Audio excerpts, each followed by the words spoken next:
realize that. Oh God, I got to pack another Wow, ball. it kind of snuck up on us.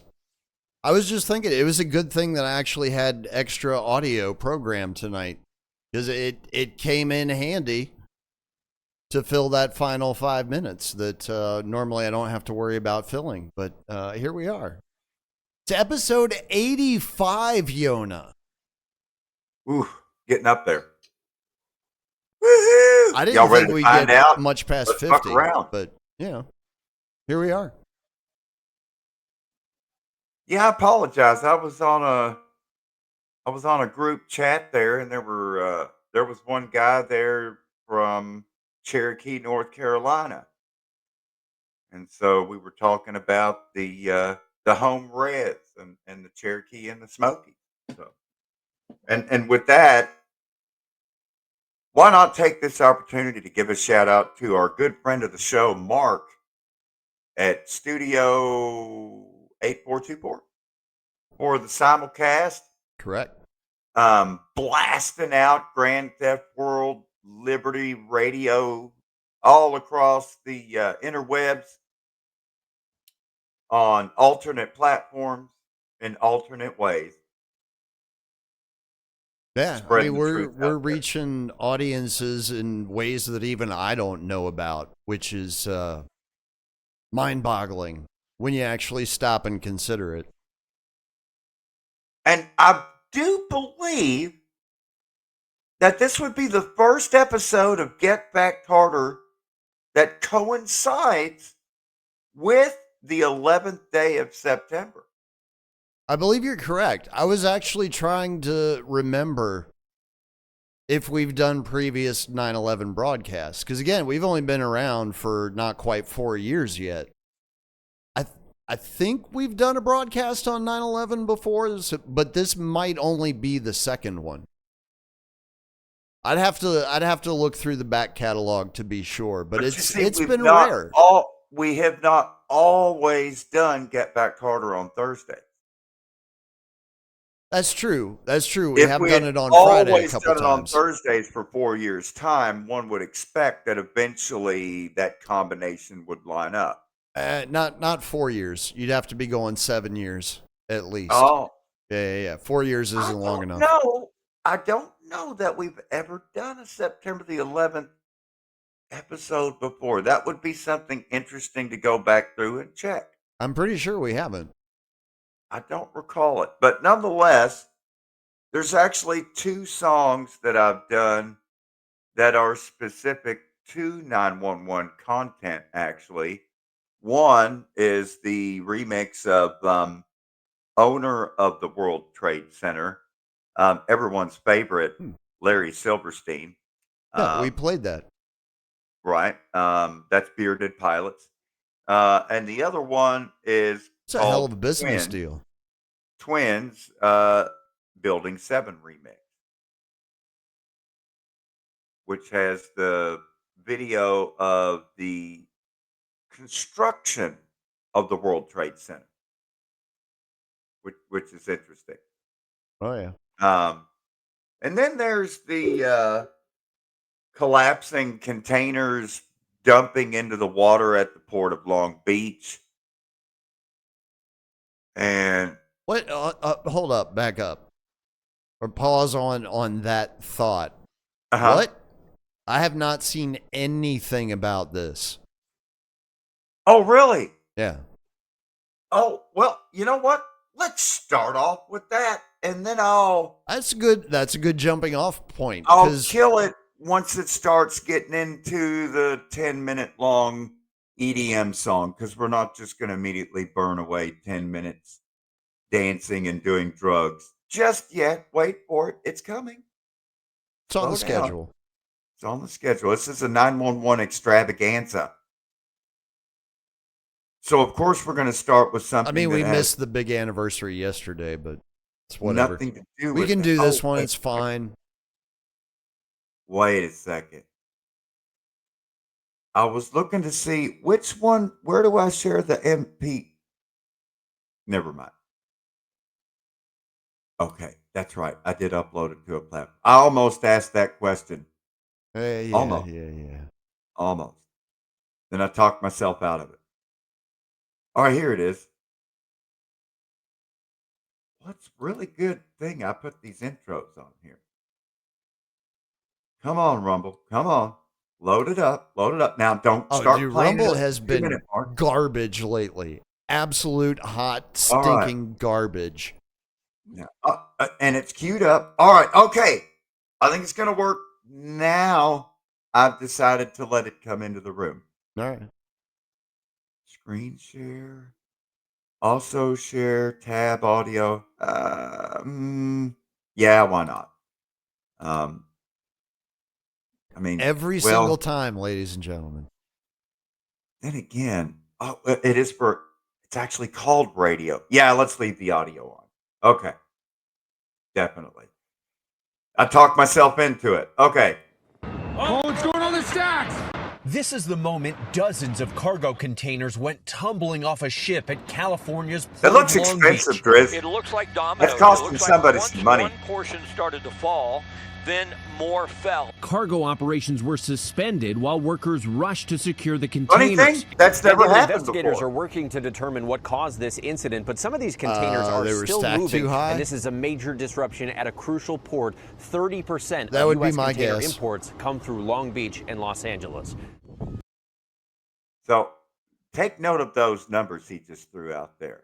30% of U.S. container imports come through Long Beach and Los Angeles. Now, by the way, the reason why, I'm just going to interrupt here just to point out some critical context. Okay. Normally, when a container ship comes into port and the big cranes come over top and they start picking the things up and moving them over and stuff, normally they will unlash one or two stacks and start pulling from the top. They might not unload all the containers there. Right. However, typically a lot of the ships that come into the port of Long Beach and the port of Los Angeles, where this occurred, they're emptying the entire ship. So they'll undo all of the lashings. Now,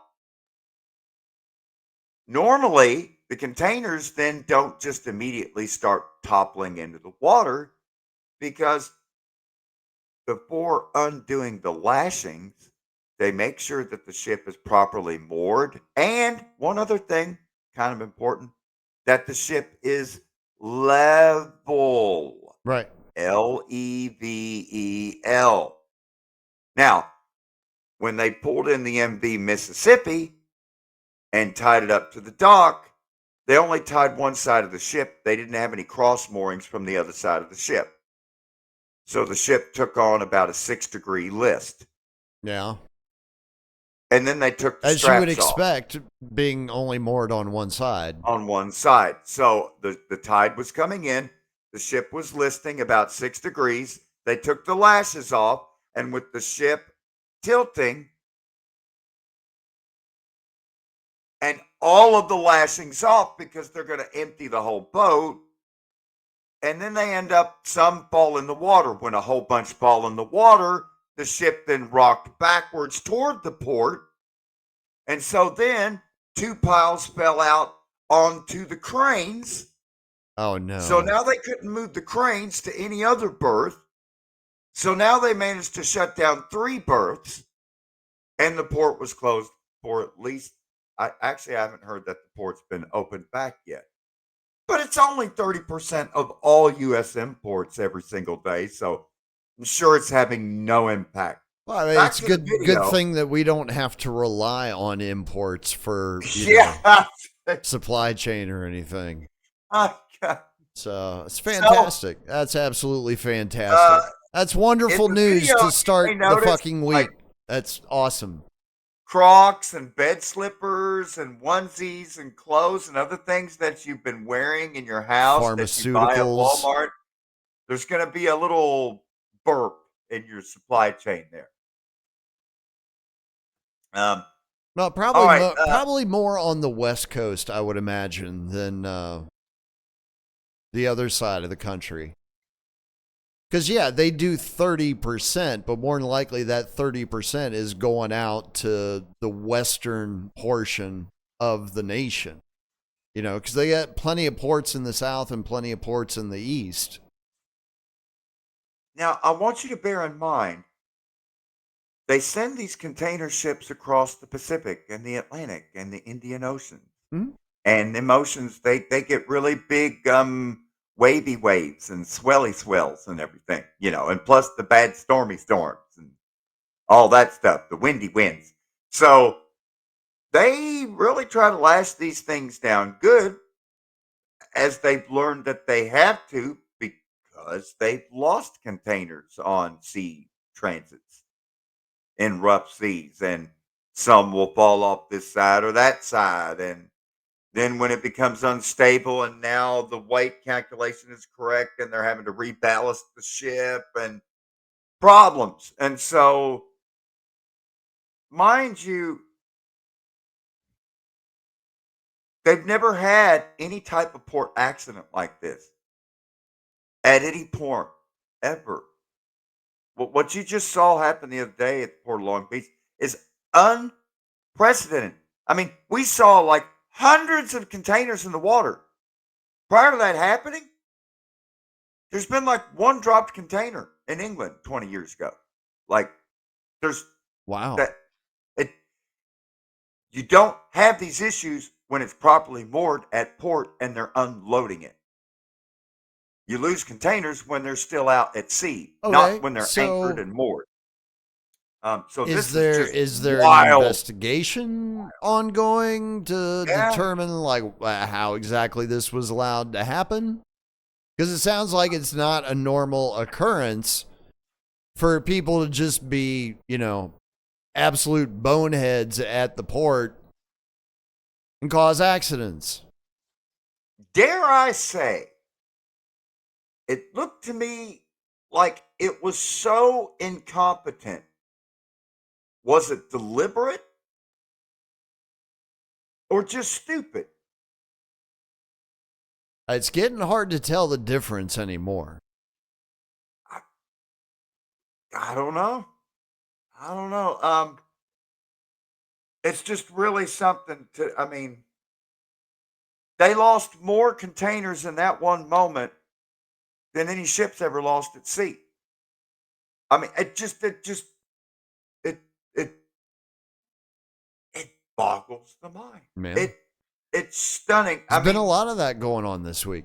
When we see what happened there, it makes you think that it was AI. That wasn't AI. This, however, is.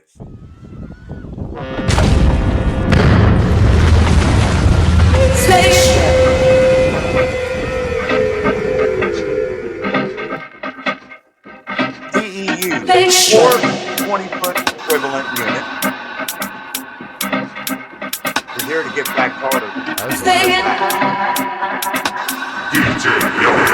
Most of those are actually FEUs, not PEUs.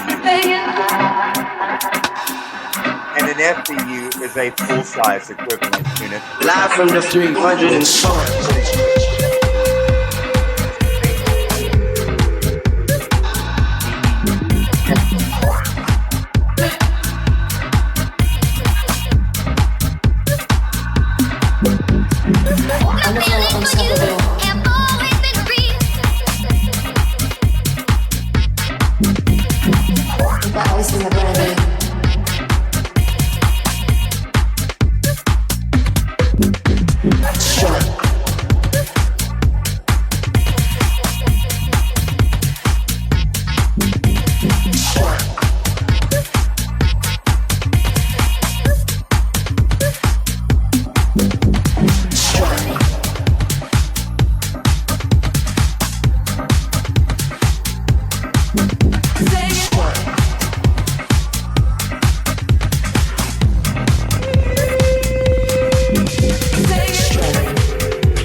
That's actually the port of.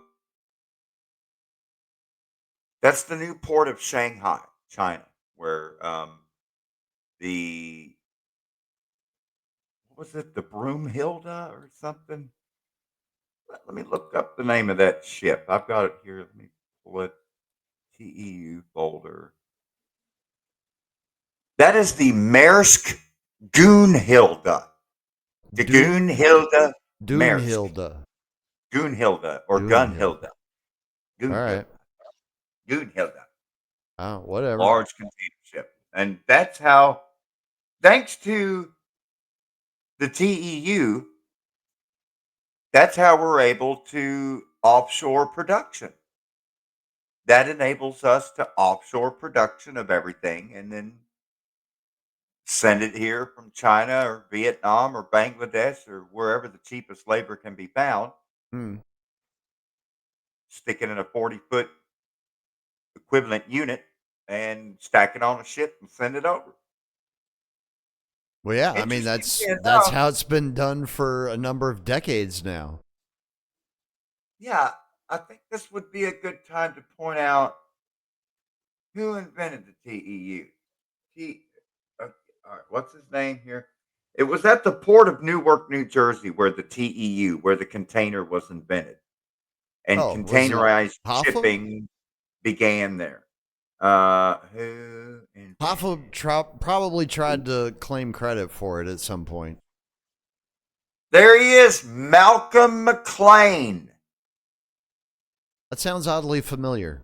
Malcolm McLean, the father of containerization, conceived of the idea of using standardized reusable steel shipping containers to reduce the costs and inefficiencies of loading and unloading cargo ships. Uh, So he's the one that came up with the idea. Why don't we just put it in a big metal box?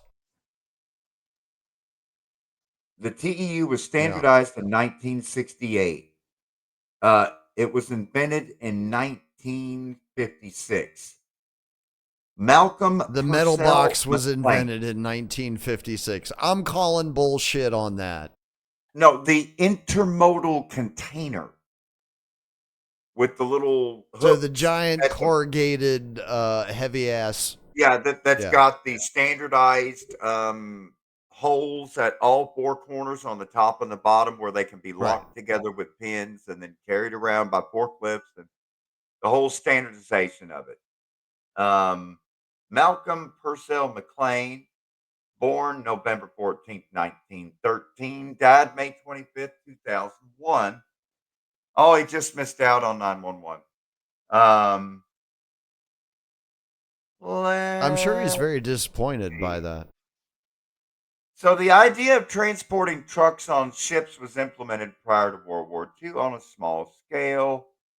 During the early 1950s, Malcolm McLean decided to use containers for general commercial goods instead of just vehicles. By 1952, he was developing plans to carry his company's delivery trucks on ships along the U.S. Atlantic coast.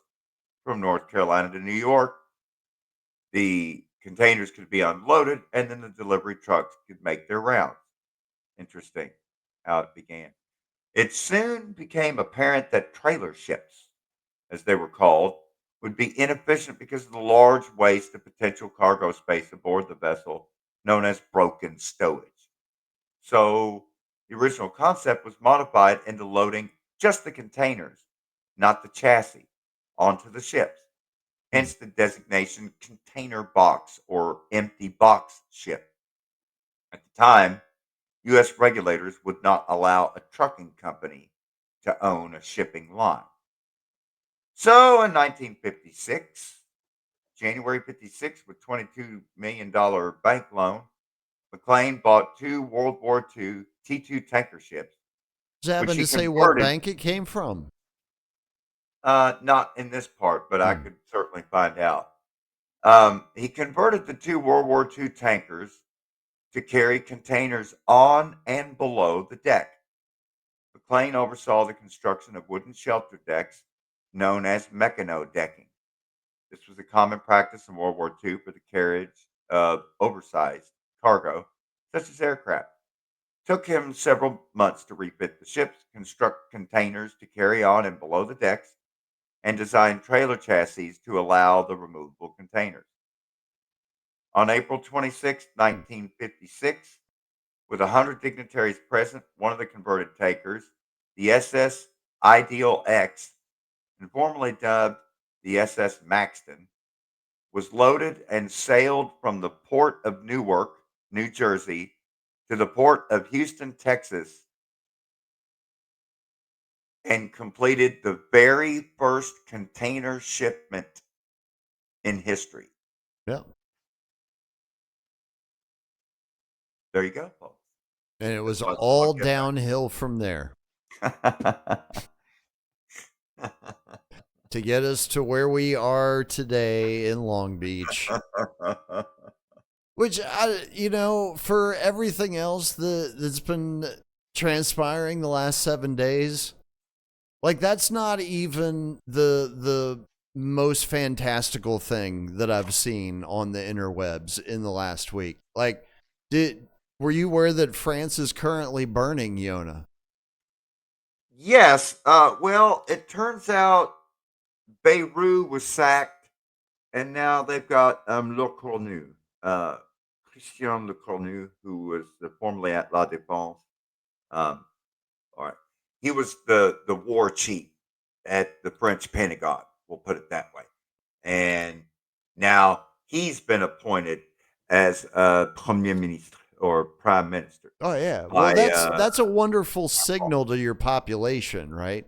Oh, the dude that's in charge of the department that kills people, that's who we're going to make the leader. right. It's his job now to cram the austerity measures down the throat of the National Assembly and the French people. Which I mean, apparently after all, the people aren't too happy about because they're burning shit.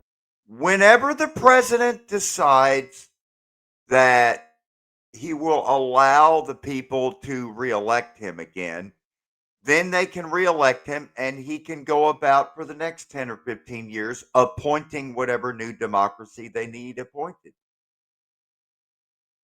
Just like he's appointed the last 3 prime ministers temporarily. So I don't know why they would be protesting in Paris. Well, apparently they have had enough. Let me find Because Lumbini. it was supposed to be a general strike, right? I thought I'd heard you say that like a week yeah, ago or I something. warned you about this before. I said come September the 10th and September 11th, they plan to strike the fuck out and shut everything down. And they did more than they that. They really doing that shit. Yeah. Man. That's some real. I've been trying Is it more? to check BBC World more often just to see what they're highlighting. Okay. So is this it? I don't know if they've been talking about France very much. Okay, let me see here. Lumbini. Nope, not on the front page. Is Lumbini Nepal? Is it in Nepal? Is it in Yes. Nepal? Is it? Yes, it is. Wow. Okay. So the nipple song or Nepal or however you twist it, capital and Kathmandu.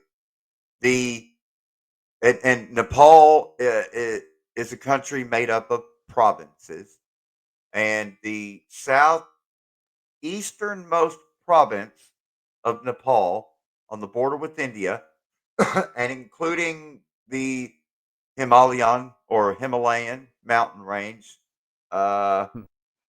Is it next to Sagarmatha, aka Mount Everest?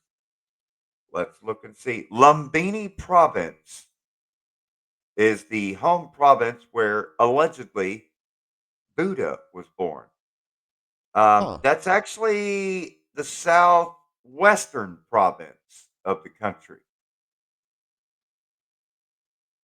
And it's to the west of Kathmandu. So we're out in western Nepal in Lumbini, where Big Fat Golden Buddha Boy was born so many eons ago.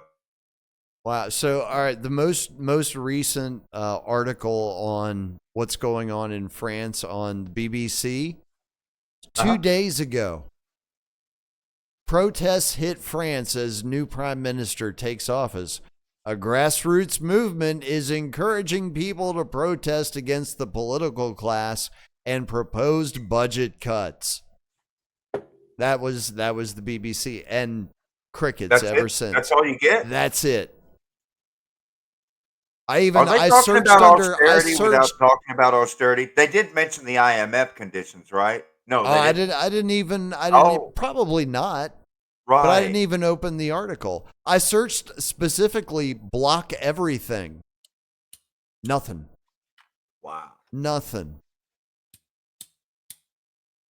Of course, it may just be that they know that I'm in the United States, and we're not allowed to see that right now.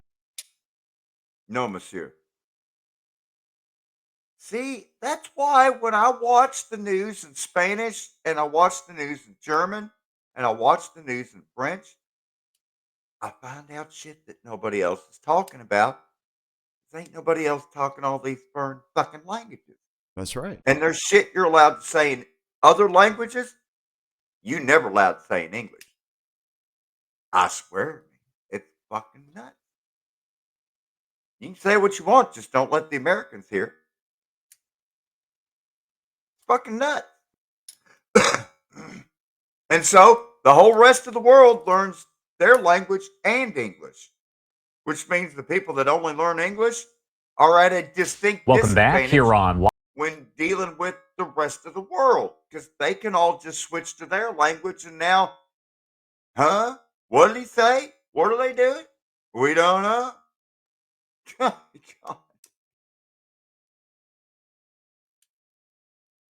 I just really don't know. I'm having to take apart all the lighters. Hopefully, I can get this to light again. Oh yeah. I was did just find seeing. Plum Beanie Did because I you? wanted Well, to I've introduce got people right to. here. Just some. I've got it muted, but Oh, it's a France. couple minutes of footage from France yesterday. Just because I know folks aren't getting this anywhere else. Oh, but those look like fires. Well, yeah. Is this in gay old Paris? I don't know if it says where it is, as a matter of fact. Oh, yeah. As a matter of fact, yes. Protesters set fire to Paris buildings, block roads. And I saw some footage, I don't know, maybe 6 hours ago, somewhere in one of the social ghettos where it was nighttime and just everything was on fire. Wow. Yeah. So France is burning right now, in case y'all didn't know that. Wow. Mexico is exploding. There's lots of pyrotechnics going on in the world. The Yona just decided to drop out of the broadcast. Let's see. Yeah, I don't know either, man. I don't know. It's still sharing the view and everything. That's wild. I can't Am I really explain it. here or am I not here? Can you hear? It's probably Memorex. Am I here? Hello? Yeah. Can you hear me? I did now. All right. All right. Woohoo! Yeah. Are we having fun yet? Yeah, that's France. Probably coming soon to a city near you. The way things are going.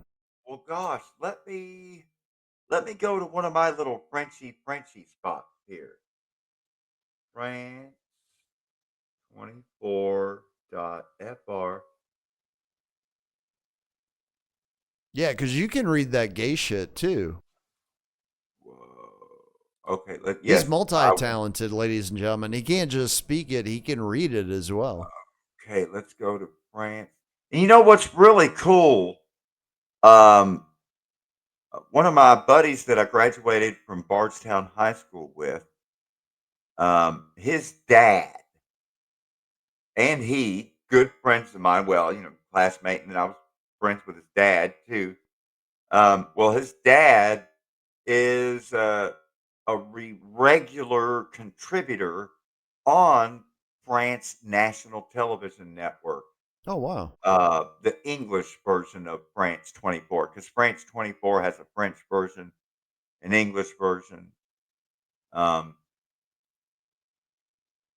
so let's go to the English version. Let's go to France. And then, oh, why don't I share what I'm looking at here? I've moved it over to Anglais for all my shares, Hmm. Let's see. No, I don't want to share Get Back Harder. That's the show I'm on. No, the one with, yeah, the That'd be France. weird. We might There we break go. the internet. We shouldn't do that. All right. Okay. Not yet. It's not time to do that yet. All right. So, legacy of the yellow vests. Police go hard on protesters.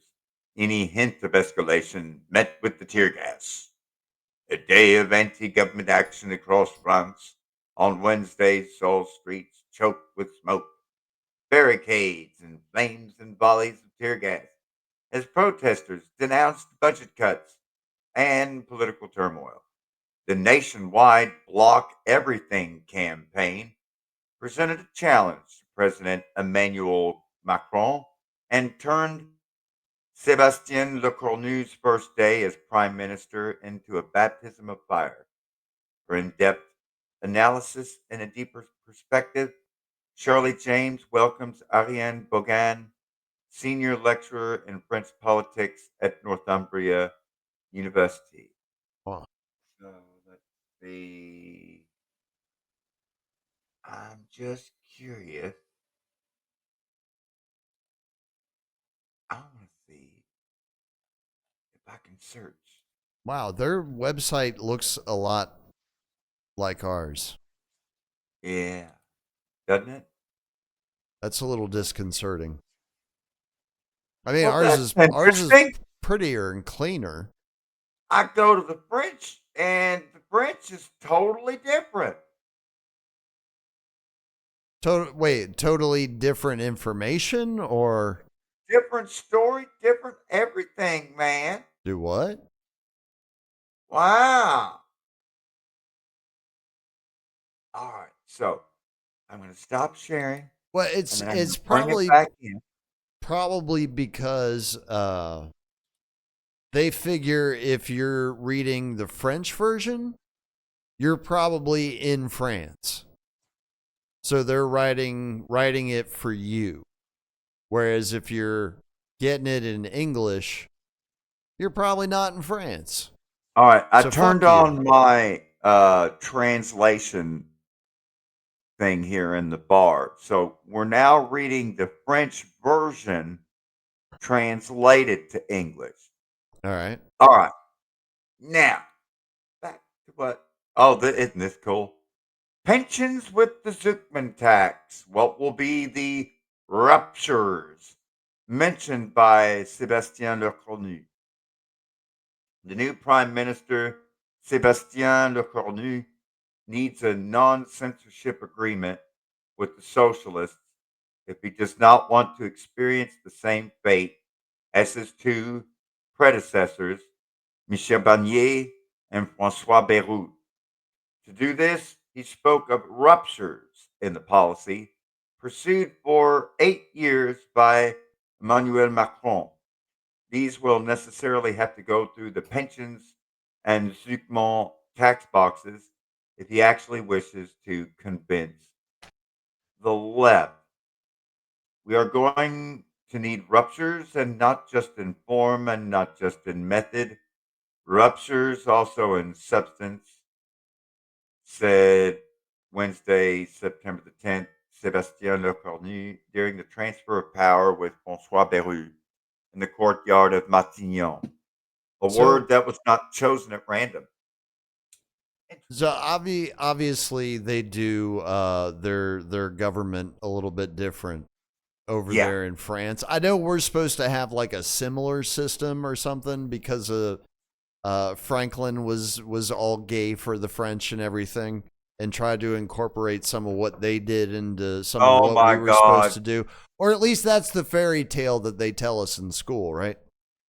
So the I don't prime understand. What the minister, fuck are they talking about ruptures? Are they just telling the French people like bend over because it's coming, whether you want lube or not, you're not going to get it? the prime Is minister that of what they France, mean by ruptures?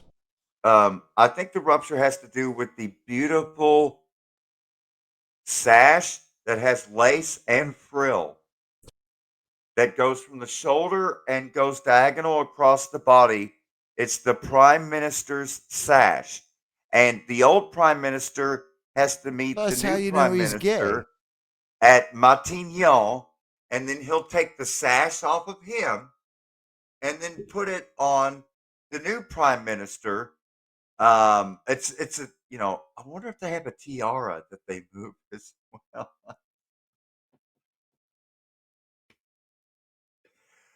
It's France. It's gonna be gay, man. It's gonna. I mean, what did you expect? I mean, we're going to Matignon to Yeah. so I can wear the new sash because I'm now the prime minister with my sash and the lace and the frill. It's very nice. Oh my god. And somehow Macron is still in power. Well, that's because they're a democracy. Well, that's the part I don't get. It's like nobody wants him there. Everyone hates him, but he's still in power.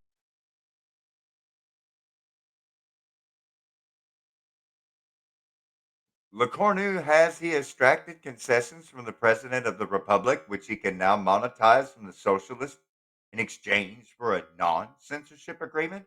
After the experiments, Michel Barnier and François Bayrou, both overthrown by the deputies, de Macronie now believes that there is nothing more to expect from the National Rally, who has continued to plead in recent weeks for a new dissolution of the entire national legislature. No, which they And got. oh my God. The Zuckman tax is fundamental. But already there, the CFDT, although considered the union most inclined to the dialogue, indicate it's opposed to possible reopening of the conclave. For the CFDT, there is no question of Oh, good lord. yeah, gay. Burn more fires, froggy bitches.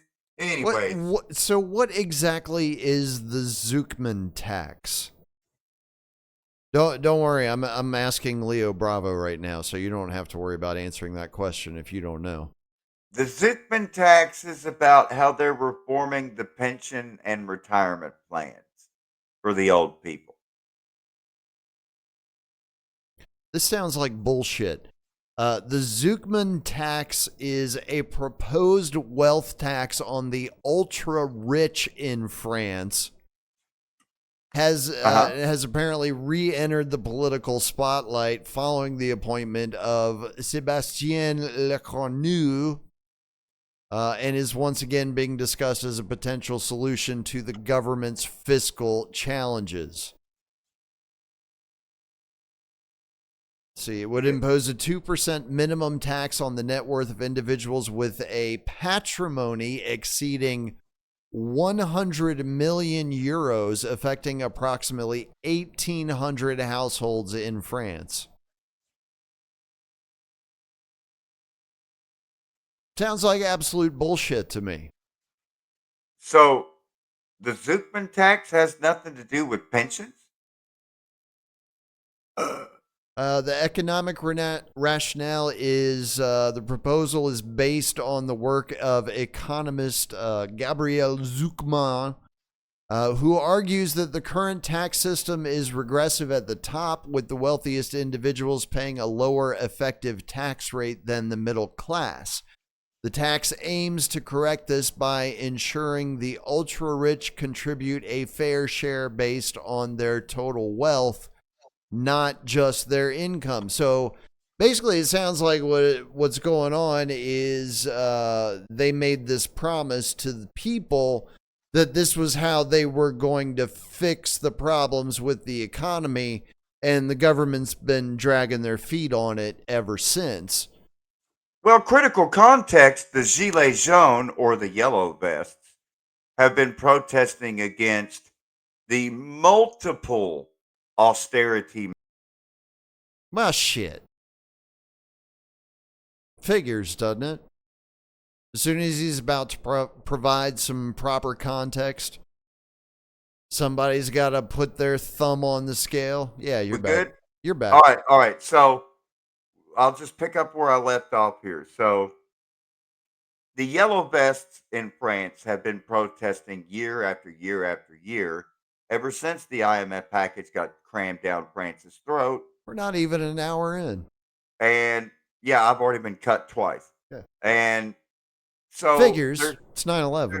there's been such a violent response from the Macron government, a police state response, in all of the protests that have taken place now for more than 5 years over all the other austerity policies that have been put into place.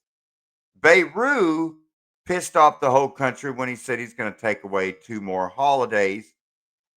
By itself, taken out of context, it seems petty to bitch about those 2 holidays being taken away, but not when you consider that's 2 more holidays taken away on top of the 6 that they've already taken away in 5 years. So, So in when case you add, I mean, it's the same thing as talking about like Israel and Palestine and saying, well, if you just start on October the 7th, then it's like, okay, yeah, forget the Nakba and the Stern Gang and Irgun and Haganah and Mossad and King David hotel bombing and forget all that stuff there and just start with what happened. Yeah, no, that's totally out of context. And so when you look at what's really happened with Macron in the last 6 years, he needs to fucking go.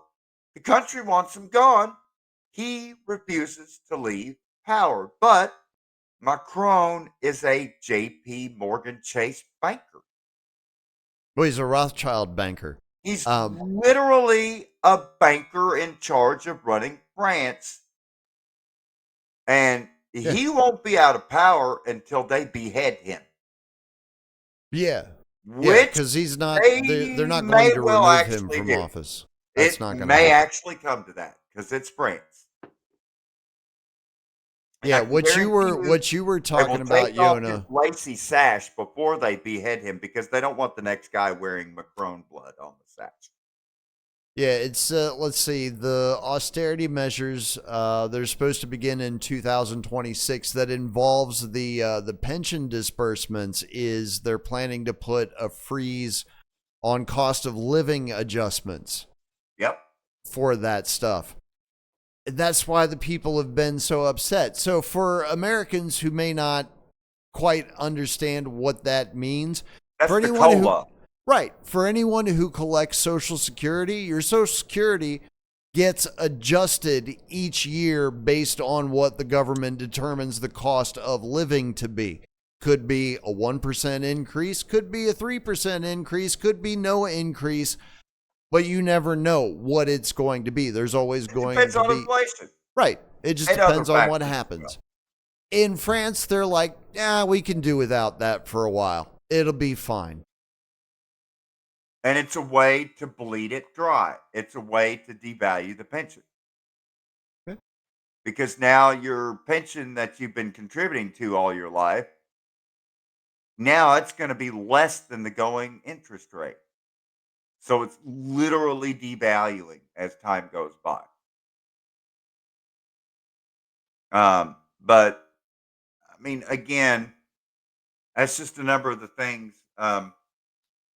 Let's Well, I guess this would be a good segue because I got to get a refill of coffee, and I've All right. got Lumbini pulled up You here got that to all queued up? segue from Paris being on fire to another communist hotbed of gayness and happiness, Kathmandu.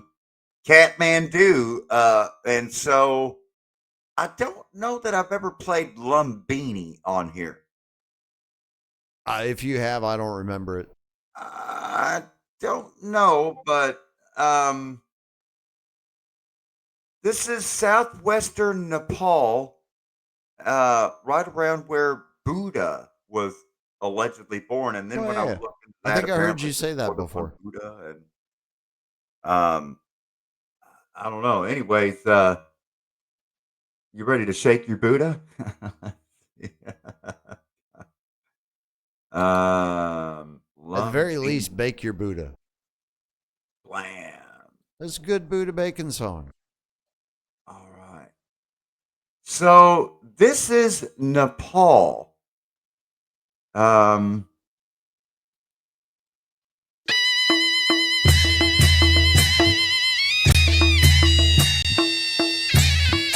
and for all of the listeners on the radio only, I want you to focus on the guy playing the drums. The look on his face. The guy with the drumsticks. Keep your eyes focused on the drummer.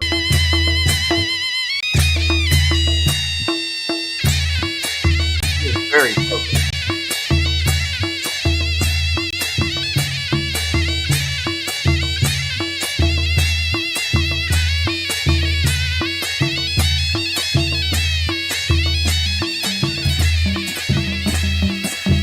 You know, they seem a lot more peaceful when they're not turning everything down, Driz.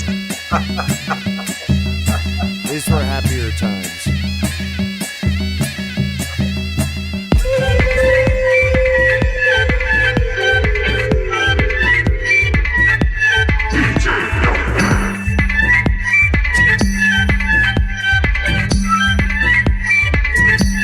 Live from the 300 and so.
that money out. That's right. The town father is happy. He was very happy with the traveling musicians there, especially the drummer. He did a great job on those drums. Oh yeah, I didn't even. He did such a great job. I didn't even notice him. That's how you know it Very was a tough. great job because he didn't stand out. Born Buddha. Buddha stomping grounds in Nepal. So I guess let's see. Ooh, let's go I'm over still here to trying to Asia. figure out exactly. So, because I remember seeing the headlines that they were limiting access to Facebook and Instagram and all the shit in Nepal. And then, like, the next thing I knew, everything was on fire. Well, I'm learning new things here in the French article that I haven't Huh. seen printed in English. Oh, wow. That's funny. Such as, Interesting. come on, share with the class. Nepal. How the police shot protesters with munition for military use. Nepalese police used lethal weapons against protesters gathered on September the 8th to denounce their government's corruption. According to an official report, at least 19 people died and more than 30 were injured. Our observers describe an unprecedented surge of violence. Oh, looky there. They're shooting bang bang gunny guns and unaliving people. And in response to the police killing 19 people and injuring 300 others, they burned shit down. Yeah. They burned everything. Well, now we know what escalated it. I Yeah. thought, why did they get so mad? Well, that's why. That's one way to do it. The Absolutely. objective was to denounce corruption. Sunil demonstrated in the streets of Kathmandu on Monday, September the 8th. Aged around 20, this Nepalese lives in the capital where he works in addition to his studies. Contacted by the Observer's editorial staff, he recounts the launch of the movement. The first calls to demonstrate took place a few weeks ago. We were inspired by the demonstrations in Indonesia and in the Philippines. Oh, yeah? Um, I didn't hear about any of that. what demonstrations in Indonesia and the Philippines? Really? Is this a link? Oh, Huh. what's this? In Indonesia, the army deployed in front of thousands of demonstrators. Ooh, I see Thousands of fire. demonstrators gathered in several cities in Indonesia on Monday, and the army deployed in the capital, Jakarta, after violent unrest which left 6 dead in recent days. At least 20 people are missing, warns the local human rights organization. And a car burns after being set on fire during a protest in Brimob. A police Cars unit. will do that, you guys. Just so you know, if you set them on fire, they will burn. Yeah, I was going to say it I could don't have know been if an everybody EV knows that. combustible, but that actually has a gas tank and a gas cap. So, Oh, you can do that too. Yeah. yeah. Thousands of people demonstrated again on Monday, the 1st of Okay, so this was September in just last Indonesia. week. Wow. Some 500 demonstrators gathered early Monday afternoon in front of the National Parliament building in Jakarta under the Huh. surveillance of dozens of soldiers and police before dispersing in the early evening without incident. The president, Prabowo Subianto, had warned shortly before that the protests were expected to end before sunset. In Gorontalo, on the island of Celebes, I Celibates. think I'm saying it right. Right? I don't know. Celibates. Celebes? Yeah. Celebes? Uh, Celebes? yeah. There you Clashes go. broke out between demonstrators and the police who responded with tear gas and water cannons, according to an Agence France Presse journalist. Hey, my buddy Marcus Pangabean was from Bandung. Sakit tenggorokan. Hmm. Selamat pagdating. Anyways, that's the only Indonesian I know from Bahasa. In Bandung on the island of Java, protesters threw Molotov cocktails and firecrackers at the provincial council building. In Palembang on the island of Sumatra, a demonstration brought together several thousand people. Hundreds more gathered in Banjarmasin on the island of Borneo and in Yogyakarta, according to Agence France Presse journalist. Well, I hadn't heard Wow. anything about that. I hadn't either. All right, But let's of go course, to they're going about reforming the government, the normal way with Molotovs and firecrackers. Nepal still under tension. Curfew remains in force in Kathmandu. The army has regained control of Kathmandu and has opened discussions on the future of Nepal. Oh, good. Talk to the army. Yeah, Kathmandu airport reopened the day after violent riots. there was. I don't think I showed it earlier. I think I posted it in the Telegram channel, but there was a BBC reporter who went walking through the streets of Kathmandu after everything was cleared and all the fires had been put out, and it was just, I mean, it looked like Gaza. It was just devastation. That was wild, man. But it's so, to my understanding, and correct me if I'm wrong on this, because I don't spend a lot of time focused on this part of the world for what I would imagine are obvious reasons. But it was my understanding that Nepal was currently under the control of the Chinese Communist Party, and that the ruling elite that were entrenched there were puppets of that regime. Is that correct? Is that not correct? So these were the Chinese puppets that were chased out of Nepal by the population, like literally chased out of the city of Kathmandu. They had to escape on helicopters so that they weren't strung up and drugged through the streets, I would imagine, is what And the now plan the army's was. running shit. Now Nepal Well, yeah, because that's what you do. military. After everything dies down, the army comes in and takes over. Well, here is the protests that were happening in the Philippines. When I typed in protest in the Philippines, of course, everything that came up was Philippines protesting China trespass. Philippines no.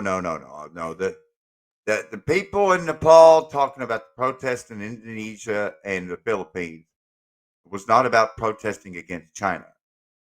It was about protesting against corruption because they're anti-corruption protests in Indonesia. And then here we have nearly 1.8 million rally in Manila over impeachment cases against Vice President Duterte. Let's see. Manila saw one of its largest protests in recent memory on January 13th as nearly 1.8 million members of the influential Christian group Iglesia Ni Cristo flocked to the historic Quirino grandstand and surrounding streets in the Philippine capital. Protest against the impeachment cases filed against Vice President Sara Duterte.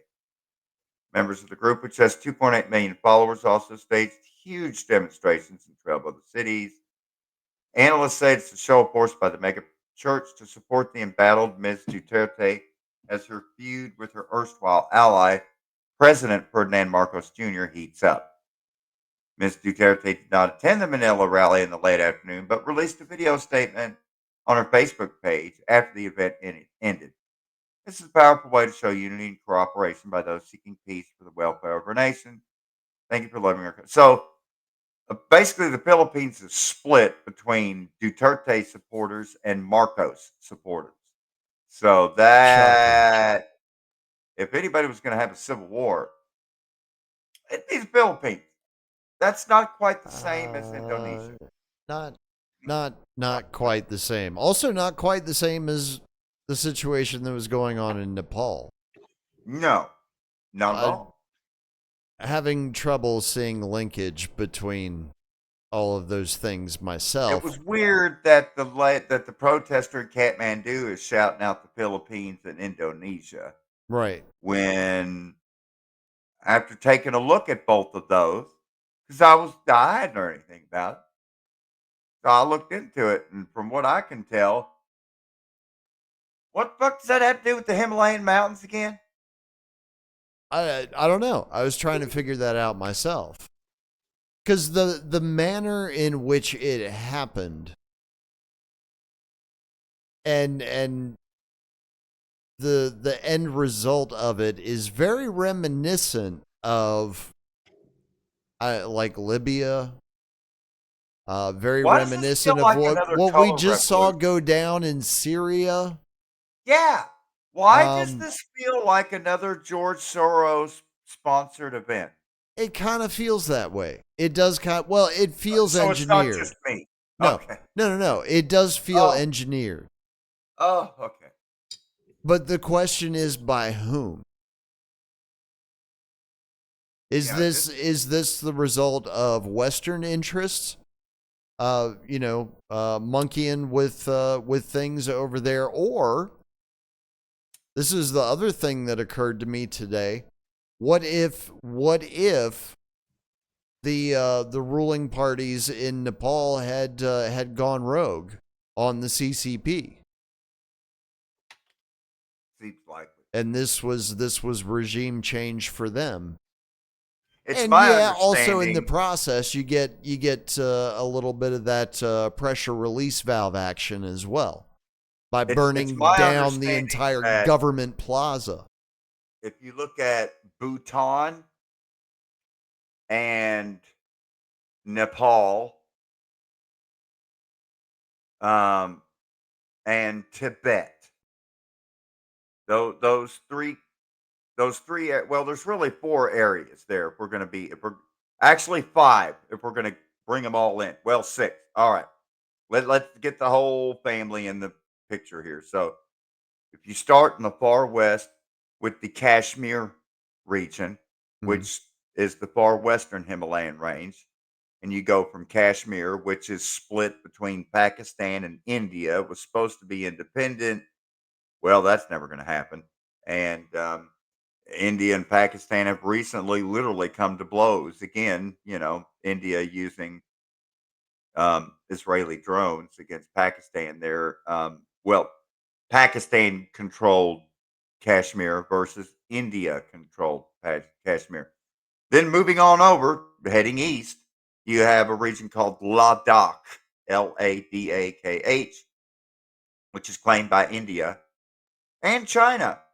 They've literally had fistfights there recently. They being the Indian Army and the Chinese Red Army. They've literally duked it out. Um, there's videos of just huge fistfights. It was interesting. Um, then next to that is Nepal, Kathmandu, and looks like the army claims to have taken control. So move along to Bhutan, and Nepal and Bhutan.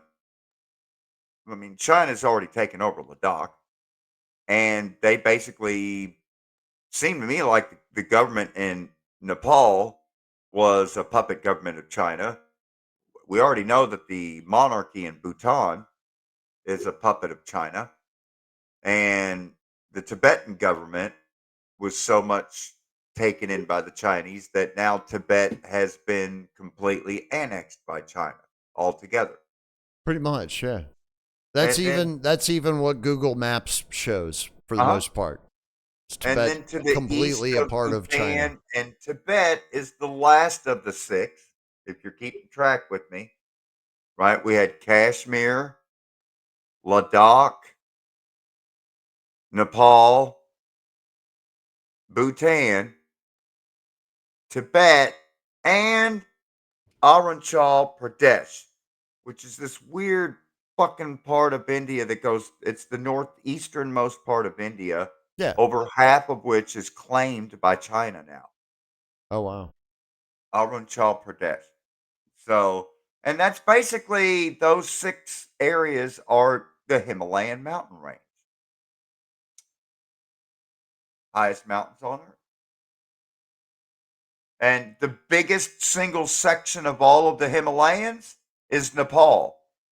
I named off 6 places. Nepal is the same size as the other 5 put together. Nepal is huge. I mean, Nepal is like bigger than Bangladesh. Yeah, it looks like it. But they probably got more surface area as well if it's all mountain. Right. Whereas when you look at a map of Bangladesh, it's very misleading because Bangladesh has so many rivers and islands that most of it is water. When you zoom in on Bangladesh, you'll see that it's just rivers everywhere. It's not really just one solid country with a coastline. That's right. Half of Everest is in Nepal, right? That's right. Yeah. Sagarmatha, aka Mount Everest. That's right. 3 of the 5 tallest mountains in the world are in Nepal. It's the highest. I mean, you literally can't get any higher than Nepal. Well, let's That's see. why it's perfect for Get Fact Harder. We've covered. Wow, we've covered more unrest than even I was even aware of. Yeah. Well, and there's even more out there too. It's just we're not getting the reports of it. I mean, the other day when you said, Yona, the whole world is on fire, the whole world's blowing up. I had a short list that I was going off No, of, General Wesley Clark. There were 7 countries in 7 years, Yeah. And Philippines and Indonesia didn't even make that list. No. Bruh. It's because nobody cares about them. But no, what I said was the Middle East is literally blowing up right now. Oh, that was when they we were haven't bombing even talked Yemen. about the strike on Doha, Qatar. Oh, but yeah. And for those that are wondering, it's Qatar. Qatar. Like Qatar. Not Qatar. Qatar is what retarded Americans call it. Just being real. So then do you call the people guttery? Qatari. Qatari. Qatari. Almost sounds like Qatari. cutlery. Cutlery. A little bit, Cutlery. yeah. Cutlery. Cutlery. All right, I can probably adapt not to Qatar that. And Qatari. We're not playing Qatari. the Atari 9000. Hey, if they're in Texas, it's going to be Qatari. They're not going to have any Qatari. choice in the matter. They're just not. But if you want to be correct, Qatar and Qatari and Qatar and Qatari is the Arabic pronunciation. I don't expect people actually. You know what? In fact, I've changed that. It's Qatar. That's how Americans say it. And the truth is, if somebody's trying to make you say Qatar or Qatari, douche! That's just like, I'm not going to call it Turkey yet. It's fucking Turkey, Erdogan. Turkey. Istanbul, Turkey. We say it how we're going to say it. Because that's America. Fuck it. Huh. I mean, we say Saudi Arabia. We don't say El Arabi Saudi. No. And it's really weird when you hear, like, to me, the gayest thing of all, which of course it would be the gayest thing, is when you hear how the French pronounce America and states and cities in America. Gay as fuck. All right, wait a minute. I got to stop you because I'm a little bit confused. Uh-huh. I'm looking at a map of the Middle East right now. Mm-hmm. And I see Israel over there on the Mediterranean. Mm-hmm. And I see Qatar in the Persian Gulf. Yeah, it's right next to Kuwait. Well, Just below it. I mean, right next to is kind of a relative thing. Well, it depends on how much you zoom out. But I what mean, I'm if you zoom seeing, out, you got Kuwait next to Iraq, and then keep going back out to sea, and there's yeah, Qatar but sticking there's out like a a little lot appendix. of land between Israel and Qatar. Yeah, they're not Like even on a the same. lot of fucking land between. Like, why is Israel bombing Qatar? That is. Well, that's because that's where the Hamas leadership was, right? Why? Because like, Because they then took the refuge Hamas in is for the Palestinian people, which is right in the like the the West Hamas Bank government and the that Gaza. the Hamas government that the IDF set up.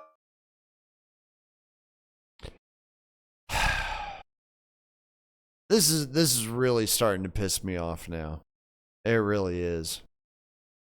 It might be my fault though, because I ask questions. People don't like it when I ask questions for some reason, and I don't get it.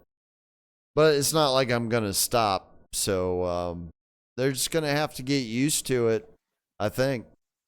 All right, we got you back. So 3 times. That's I'm 3 times. sorry. It's my fault. This time it's my fault. Um.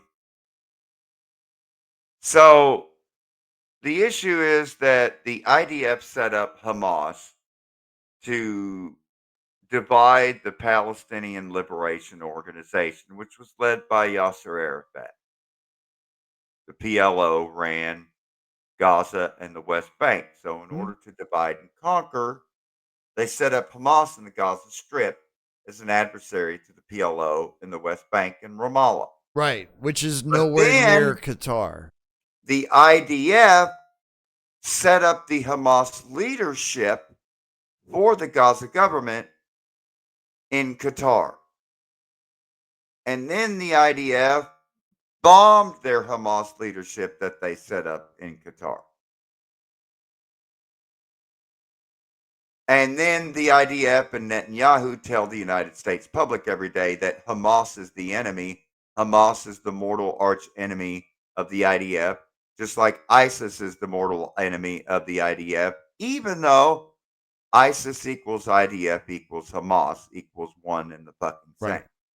So did they finally get Goldstein?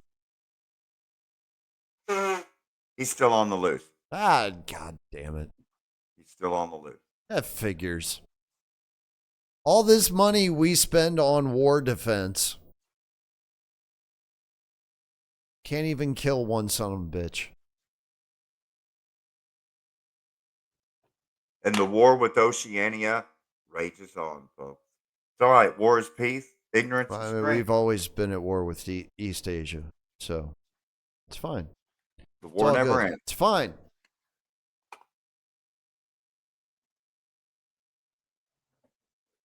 I am a little bummed out though, because it did seem for a minute like the Nepal thing was actually going to catch on with Western audiences. Yeah, a shinier object came along. Yeah, a shinier object came along, and everyone went for it. Sad.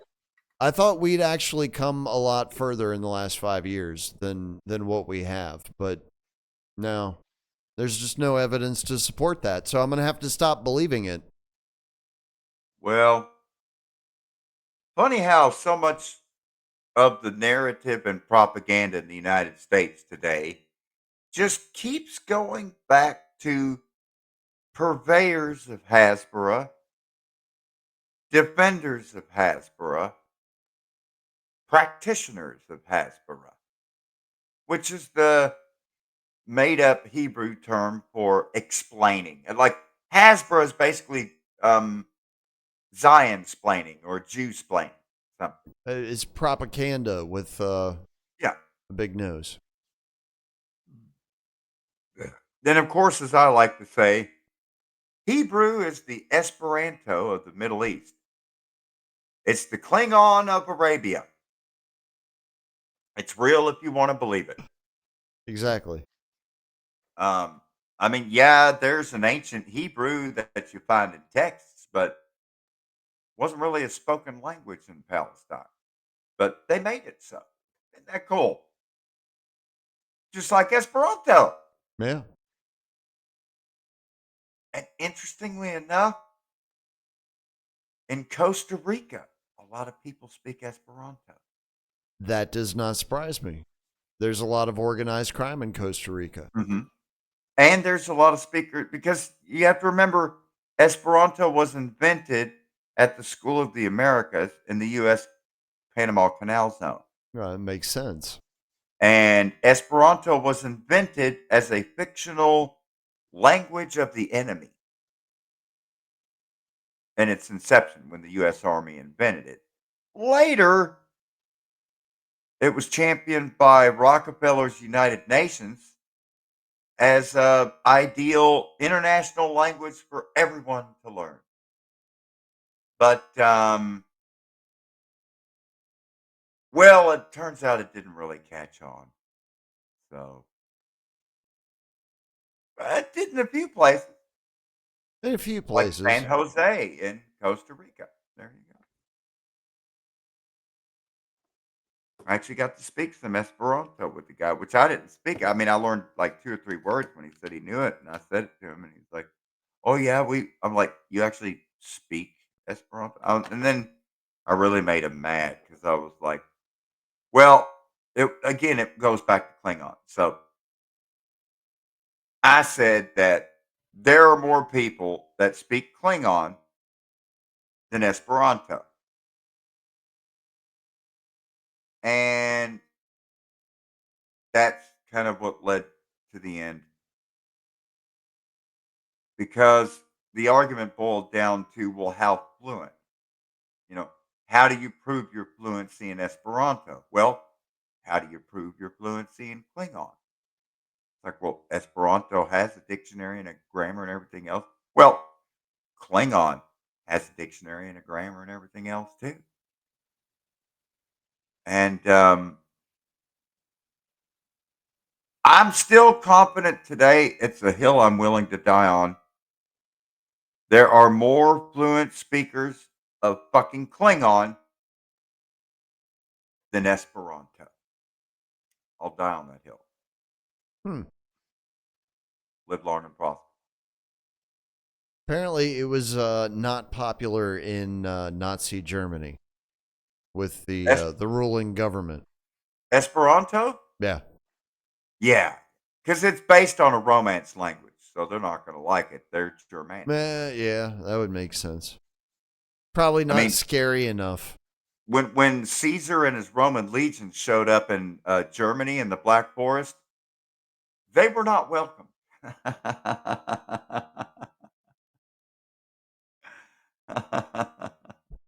Although it was popular with the socialists in Korea in the 1920s. That's interesting. Very interesting. So not so much the Nazis, but not the commies, not all the commies, because it was banned in the Soviet Union as well. That Soviet Union banned Esperanto? Yeah, under Stalin. Was the U.S. not Army allowed in Francoist Spain either. I mean, the U.S. Army didn't. I mean, does it say it does admit that Esperanto was invented by the Army, right? Surely. Let me see here. Just curious. Who invented Esperanto? Who invented it? The Wikipedia attributes it to L.L. Zamenhof, Polish, Jewish ophthalmologist. So he's like Assad, but Jewish. Polish oculist. First book of Esperanto grammar, self-published July 26th, 1887. And he did it under a pseudonym. Interesting. I'll eventually learn how to talk tonight. 1887. Yeah. All right. U.S. Army use of Esperanto. I don't know about U.S. So Army, the but it U.S. says in 54, the United Nations through UNESCO granted official support to Esperanto as an international auxiliary language in the Montevideo Resolution, whatever the fuck that is. However, All right, here we Esperanto go. is not one of the 6 official languages of the UN. Well, in the 1950s and 1960s, the United States Army conducted training exercises using an imaginary enemy named, quite simply, aggressor. Huh. The characteristics of aggressor were worked out in realistic detail. Soldiers were assigned to play the part of aggressor troops, and they had to learn the organization of its ranks and the types of weapons that it used. They wore special uniforms and insignia, and even carried fully realized fake identity papers. They also had to speak a different language, and that language, in a twist so ironic it is almost cruel, was Esperanto, the language of peace. Esperanto was created in the late 1880s by Ludwig Zamenhof, a sensitive soul who grew up in Eastern Europe amongst Yiddish, Russian, Polish, and German speakers who had nothing but hostility towards each other. As a child, he felt the heavy sadness of the diversity of languages, seeing it as the primary force which divides the human family into enemy parts. He vowed he would do something to solve this problem. So he created That's not what Esperanto. divides us. I know, right? He created Esperanto, a hybrid of European languages with a simplified regular grammar designed to be easily learned. Surprisingly, after Zamenhof published the description of Esperanto in 1887, it really took off. The first International Esperanto Congress was held in 1905, and over the next decade, every year saw more Esperanto clubs, journals, magazines, and books. So I thought that it was invented by the U.S. Army. Turns out it's even worse. Yeah. A Polak made this shit up. Yep. Oh my God. Well, that explains A why Russian Polak even. Yeah. God, it just gets That worse. almost makes it worse.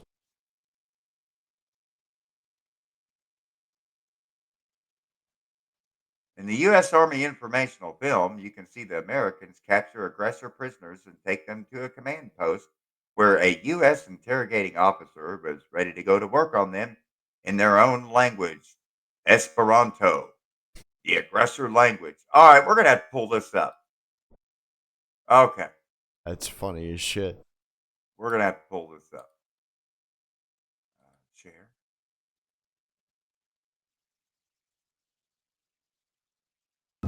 How long is this? 4 minutes. I can do 4 minutes. The United States Army presents The Big Picture, an official report produced for the armed forces and the American people.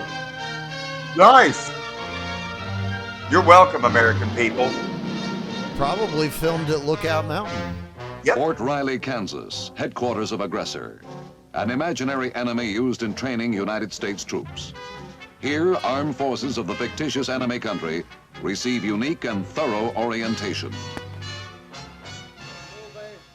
A la causa, porque tel multas davi camarados devi foriras anto vi. This speech in Esperanto, the language of aggressor, is part of the Aggressor Center's training program in developing the concept of a maneuver enemy.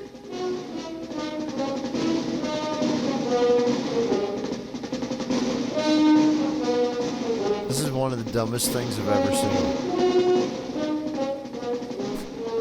These U.S. soldiers are acting as troops of the mythical enemy aggressor nation. They have their own complete military organization. Their purpose is to act in field exercises as an opposing army against which regular U.S. troops can test their combat training.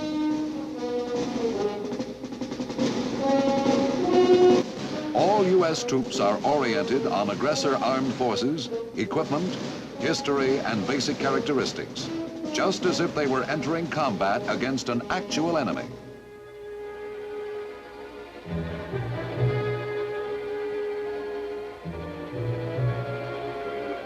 The aggressor soldier is provided with identification documents in the Esperanto language.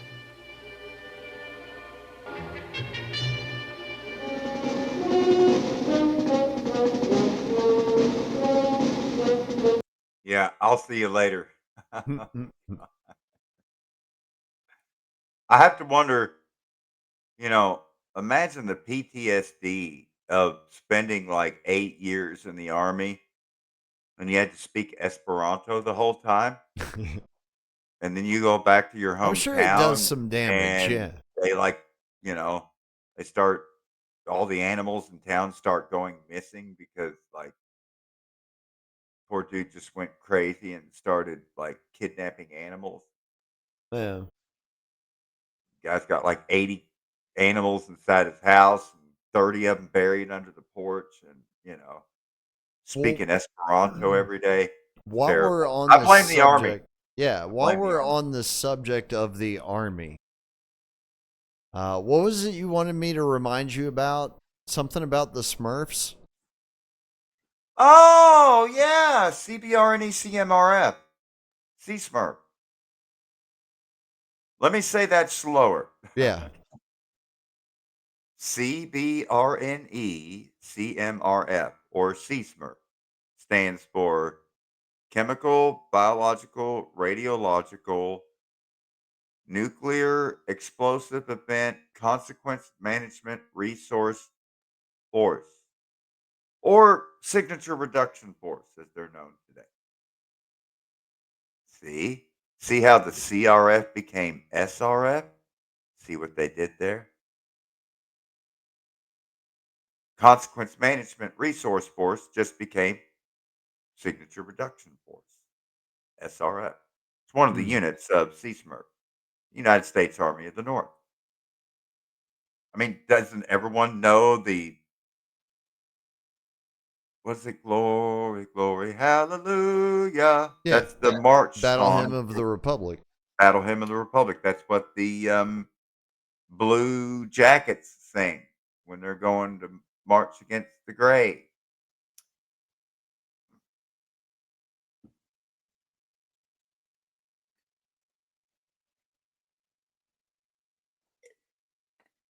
United States Army of the North, Northern Command, Northcom.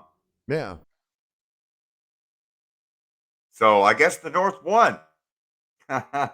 You think? And Petersburg, Virginia surely found the fuck out. What an explosion. It's remarkable to me how many people have never heard of that. I mean, at the Have time never that heard of which explosion part? happened, how many people, how many bodies went flying into the air from one explosion? That's how they broke the siege of Petersburg. They dug that tunnel, they packed it with explosives. It's one of the biggest, I mean, at the time it happened, it was one of the biggest explosions that had ever happened on planet Earth. I mean, there's still a huge fucking crater in the middle of Petersburg from that fucking. How many hundreds of people died in just one? I mean, you know what I'm talking about, right? No, I don't. I don't understand why you're being so cryptic about it. Oh, okay. All right. Have we covered this before? Is this something I'm supposed to know about? Apparently not. So let's go here. So let's see. Petersburg Siege Civil War explosion. Because I remember covering an The explosion on the. Battle of the Crater. The Federals exploded a mine beneath the Confederate salient, blowing a gap in the defenses. The Crater Battle. All right. That's what it's called. Petersburg I've never heard of this before. Crater Battle. Petersburg Battle of the Crater. There it is. Hell has busted open. Petersburg, Virginia, 1864. Cold Mountain Battle of the Crater. Here it is, 6 minutes. Oh, we've got a reenactment. All Oh, right. wow. Fuck yeah. Well, for the non-American audience, it's kind of embarrassing to admit this, but there's so many people in America that just don't have a fucking life. And so they do weird things like learn Esperanto or more useful languages like fucking Klingon because they're Trekkies. I mean, that's what they do. And then you got a whole bunch of them. You go in their closet, they got the whole fucking Civil War outfit. Oh yeah, they got those. They got those in Europe too. It's not exclusive to America. Oh, They've yeah? got reenactors all over the planet. Yeah. Oh, well, I don't this think is like they an do Civil international War thing. battles all over the planet, but they do like other famous battles through history. It would be so cool to see a Genghis Khan reenactor. Wouldn't with the it? golden sword. That'd be fucking awesome. Holy shit. Yeah. I wonder Man, if they kicked some actually ass. like allow for real raping and pillaging. I'm Yeah, guessing probably not. I mean, they started the whole. I mean, rape and pillage. I mean, is- yeah, that is was a thing that was like their signature because brand, of you the know. Golden Horde. They made it a thing. Yeah. They perfected it. All right, let's go to Petersburg, Virginia. It's the year 1864. If I can find the right one. Here we go. Yours is in shreds. Same as us. Seen too much war. Hey, Oakley. Don't worry, son. Them Yankee boys keep store hours. They ain't open yet. Uh-oh.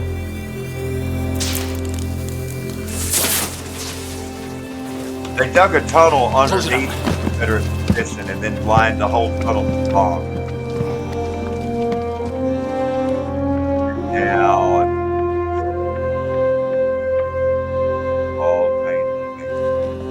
Where'd you come from?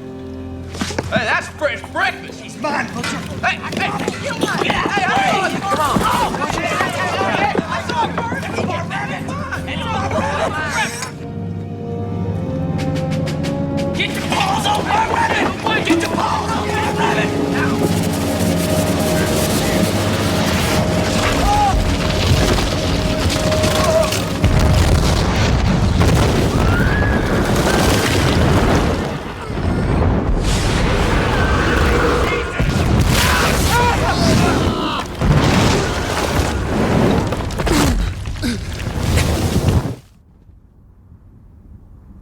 Wow.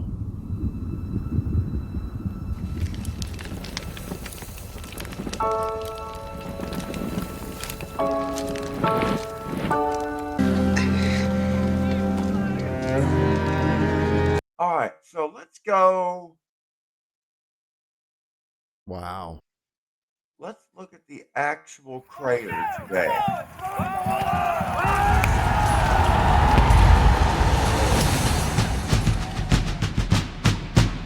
I'm Doug Ullman of the 48th Pennsylvania Infantry, looking across a narrow field of land separating the two sides, and he thought that mining would be a great idea in this particular area of the Confederate and Union positions. Burnside, the Corps commander, was quite enthusiastic.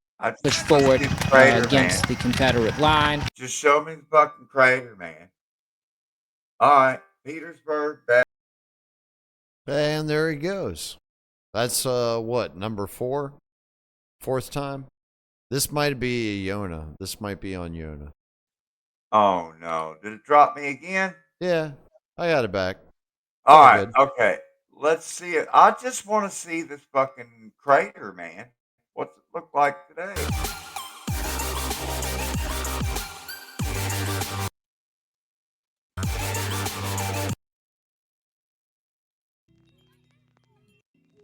See who can find it first.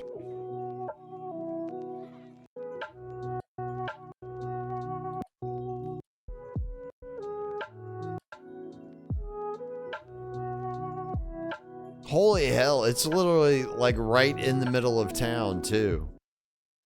All right. I'm going to stop sharing and let you pull it up.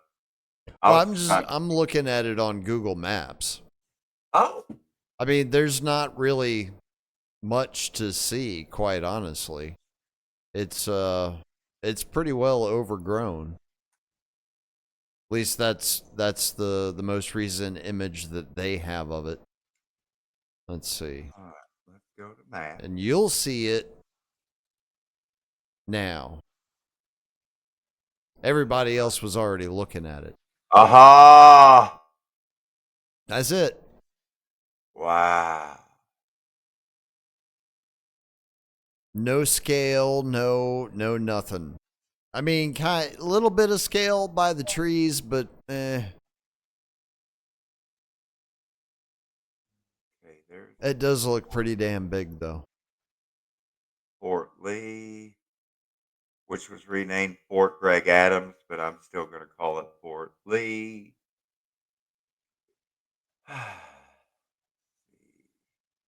Wait a minute. Isn't that the current? No, that's Abbott.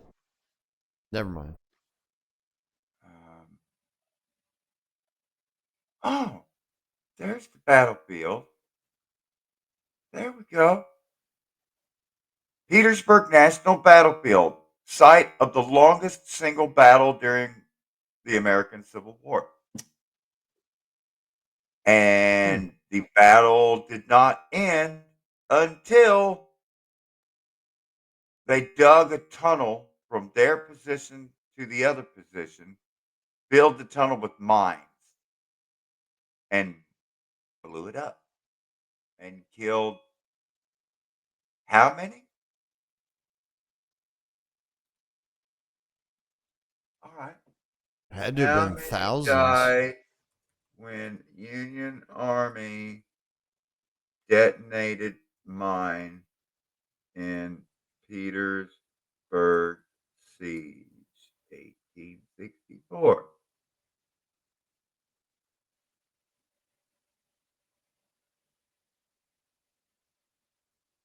The explosion itself killed around 278 to 302 Confederate soldiers. But the overall Battle of the Crater, which followed the detonation of the mine, resulted in significantly higher casualties for both sides. After the blast, around 4,000 to 4,500 Union soldiers were killed, wounded, or captured, while Confederate casualties numbered approximately 1,500. So, interestingly enough, the mine did kill almost 300 men in one explosion,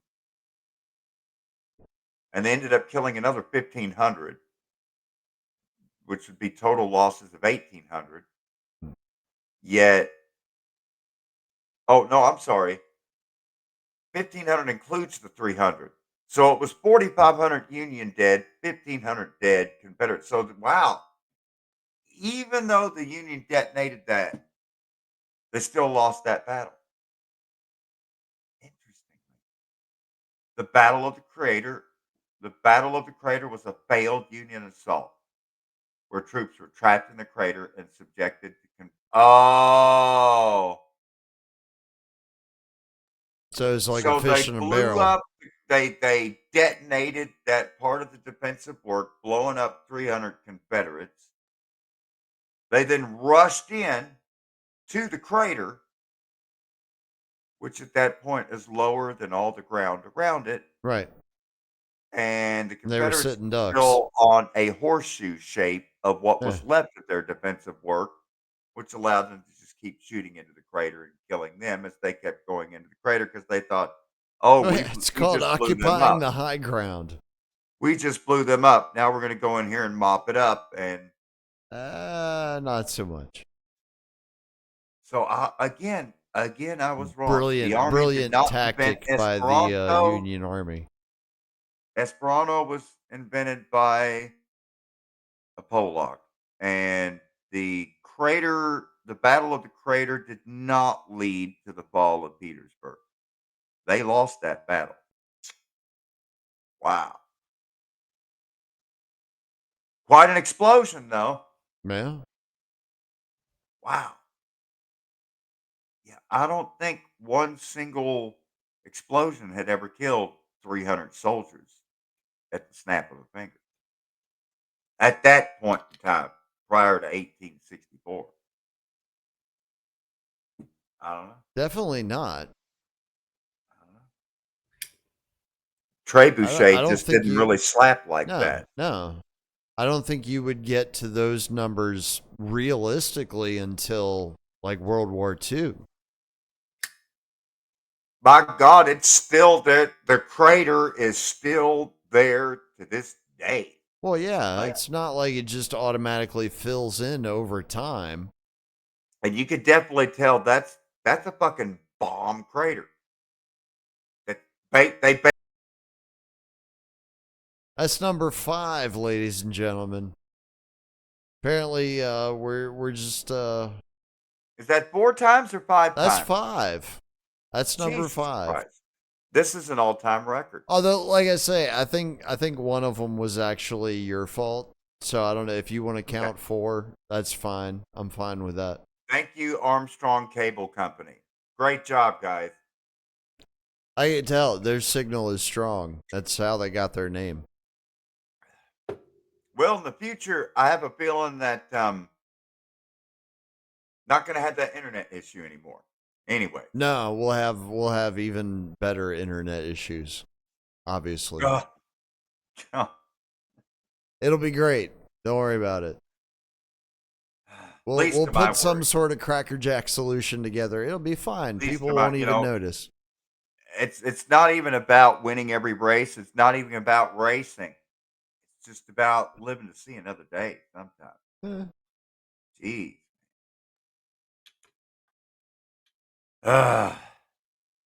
We're still only about 60% of the way there, too. That's the daunting thing to consider. There's a lot more to go. I made a pretty profound statement today, and I realized when I said it. And I was on a random chat on a Rumble show, and I thought, ooh, I'm going to go over to Telegram and share this. Because, I don't know, I was really high, and I just kept thinking about the fact that you got dancing Israelis, you've got Mossad, and let's go through the example, USS Liberty. I mean, it just, case after case of Israeli adversaries killing Americans without consequence, whether they're Navy soldiers or sailors. Sailors, soldiers, Marines. It doesn't matter. Same thing with the thousands of civilians that were killed in the World Trade Center complex. Mm-hmm. You know, and you got 5 dancing Israelis high-fiving each other. Successfully documenting event, you know, with their urban moving system panel vans and everything. Have we got time? Yeah, we got time. Yeah, we got time. Let's pull up that panel van, shall we? Bearded pilot.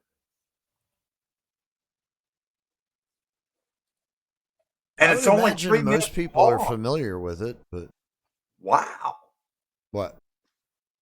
The song is really short. It's only 3 minutes long. Yeah, I remember that. You have some short ones. Conestar is a short one, but it's good. So, I got a message. Bam. There it is. So you can see a picture of the actual panel van where it says Urban Moving Systems Incorporated. And there's the World Trade Center towers, and it shows an airplane going into them. Mm-hmm. What are the chances? I got a message on that plane. It's a big truck with a mural. I'm sorry. Urban Moving Systems was a Mossad front company that was busted by the FBI in New Jersey. What we're hearing here is the actual, what do they call it? Radio dispatch for the New York Police Department on September the 11th, 2001. This is a patrolman in Manhattan who took the picture that we see right here. Okay. That plane. It's a big truck with a mural painted of an airplane diving into New York City and exploding. Take the insurance policies that I owned and collect. Instead of roughly $6 billion, we came out with $4.5 billion. That's the voice of Take Larry the insurance Self. policies that I owned and collect.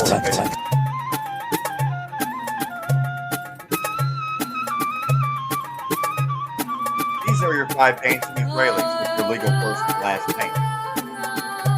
They hunted down and talked to you. Sternly. Take the insurance policies that I own and collect.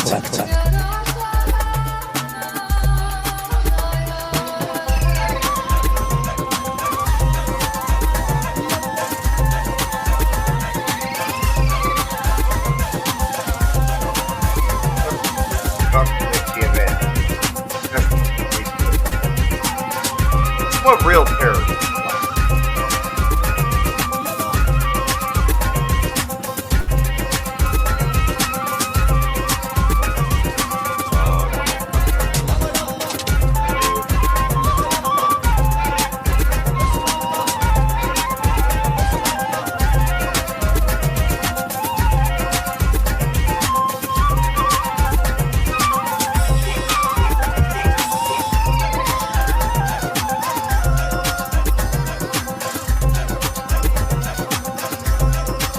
Take the insurance policies that I owned and collect. Instead of roughly $6 billion, we came out with $4.5 billion. Take the insurance policies that I owned and collect.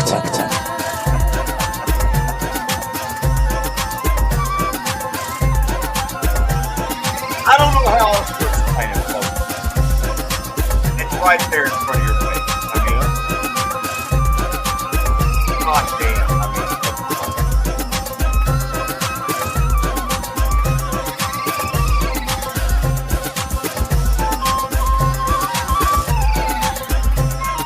just follow the money trail. Always follow the money trail. All you gotta do.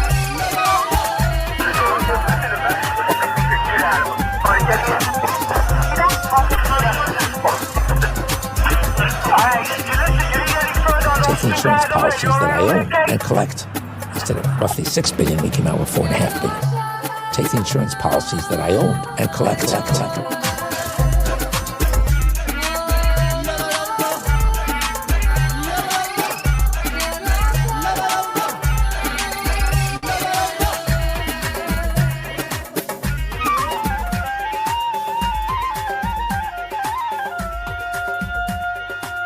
Take the insurance policies that I owned and collect.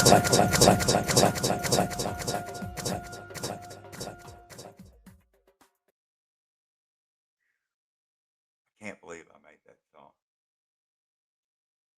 Wow. I'm surprised I even got it up to 3 minutes. I remember making that song. And That's an old one. Yeah. it was painful. I was so disgusted. I mean, it just Why does this not surprise me? I was even now, curious.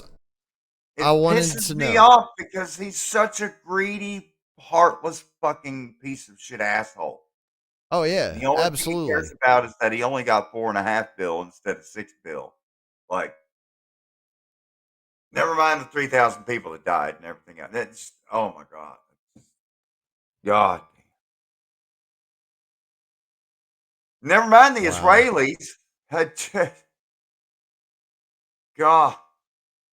I was looking to see who underwrote the policies on the Twin Towers, and shocker, maximum underwriter at 22%, Swiss Re.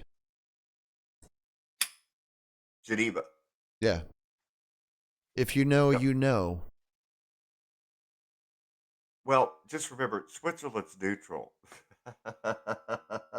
Mm, of course they are. Neutral to the Nazis. It's a little hard to believe it's been 24 years already.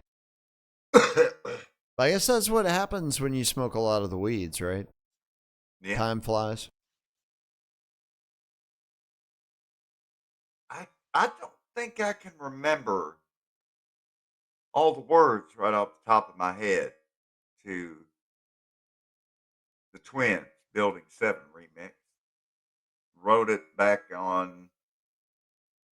in May of 2023.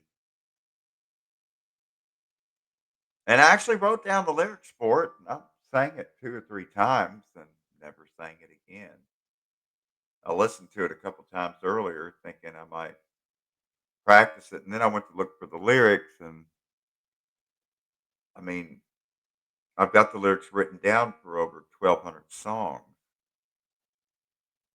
And they're in different notebooks and books. And a bunch of them are written on the back of envelopes. So then I looked for the lyrics for about 20 minutes and gave up because, it's like 1,500 fucking songs down there. Luckily, some of these songs I've actually typed out the lyrics and like put it on Telegram and, A few of them, yeah. go to Notepad Yeah. and find that shit. Maybe. Telegram's halfway decent for that. Let me see. That song's called Gemelas. Gem. It's just that platform just continues to disappoint me on a daily basis. So much promise, and it's all just been squandered. It's not there. What about Bandcamp? I shared the song on Bandcamp. Maybe I've got my, yeah. I go to the Yona site. All right, let's get down here to Gemelas. And I use the World Trade. There it is. Fuck yeah, I got lyrics.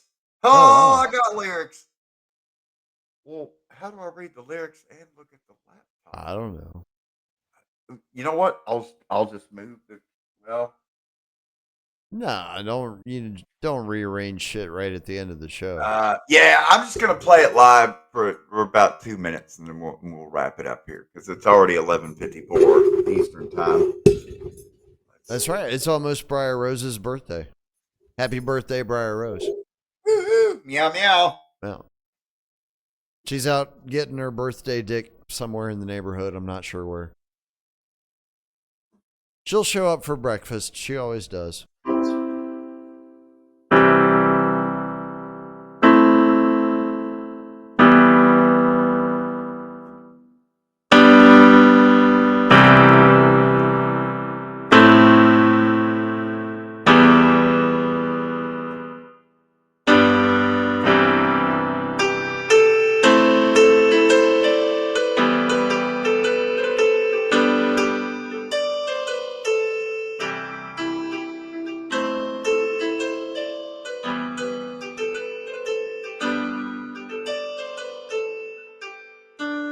I remember this one.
All right, there we go. Eventually, we're going to figure out how to mic that. Yeah. Well, it's because I'm trying to just hang the mic over one of the keyboard speakers and then sing and hopefully it picks up the voice and the keyboard, but it doesn't matter if I'm not singing. Anyways. Nope, doesn't matter at all. Let's see here. But I do remember that song. High Yona. Mm. There it is. And the song is just under 3 minutes long. Wow. Well, what a great way to put a bow on top of our That was indeed perfect, was it not, ladies and gentlemen?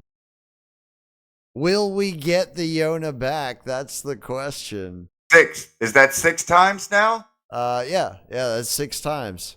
We've set an Number all of new the record. beast. Yeah. Well, hopefully it doesn't kill this. I guess let me go ahead and cue it up to the 8-second mark here. All right, this is the Twins, Building 7 studio version. What I was just playing.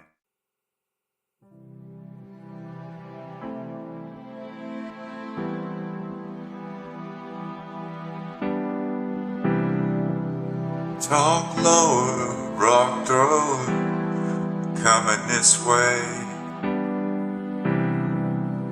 Life taker, ice maker, running to slay. Below and above, we flow in the love.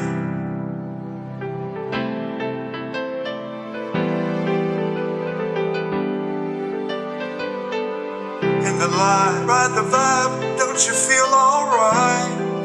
Here beside, hold on tight, have no fright, be alright. Cheer a smile.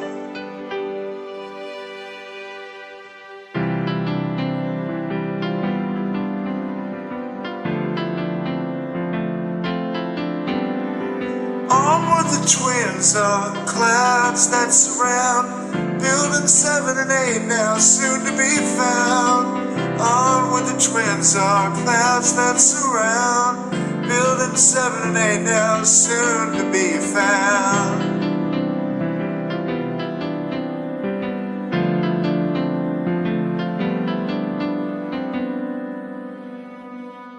Frozen rock, waterlogged, won't melt overnight, even with fire. Faded clock, ticking talk, hearts felt inside, free to smile.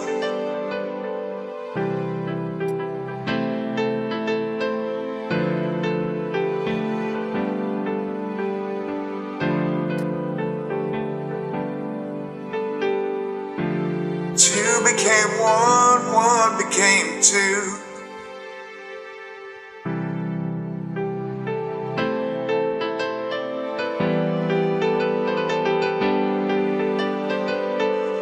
In the light, ride the vibe, don't you feel alright?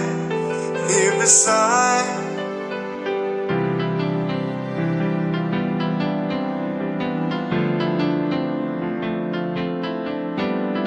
onward the twins are clouds that surround. Building 7 and 8 now, soon to be found.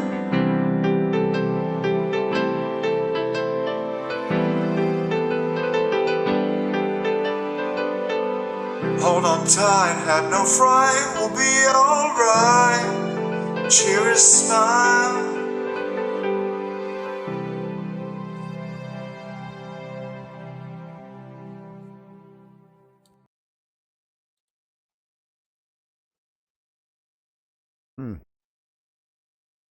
It's almost dreamlike at this point.